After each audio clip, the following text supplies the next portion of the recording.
नमस्कार, मी नेहा। आज आपण करणार आहोत फ्लॉवरची झटपट होणारी भाजी। तर त्यासाठी फ्लॉवर स्वच्छ धुवून घेतला आहे। एका कढईमध्ये तेल घेऊन त्यात जिरे मोहरीची फोडणी घालून थोडंसं हळद टाकून मी फ्लॉवर चांगला 10 मिनिटं परतून घेणार आहे। परतलेला फ्लॉवर अर्धवट शिजल्यानंतर तो एका ताटात काढून घेणार आहे। त्यानंतर त्याच कढईमध्ये तेल टाकून त्याच्यात कढीपत्ता आणि टोमॅटोची फोडणी घालणार आहे।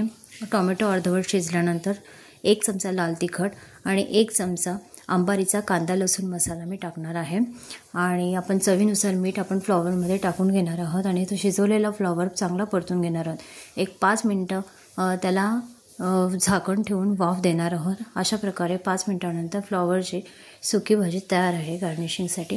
तर ही साधी सरळ सोपी रेसिपी आहे। तुम्हाला कशी वाटते ते मला कमेंट करून नक्की सांगा आणि जर रेसिपी आवडली असेल तर माझ्या व्हिडिओला शेअर करा, लाईक करा आणि सबस्क्राईब करा। Thank you so much.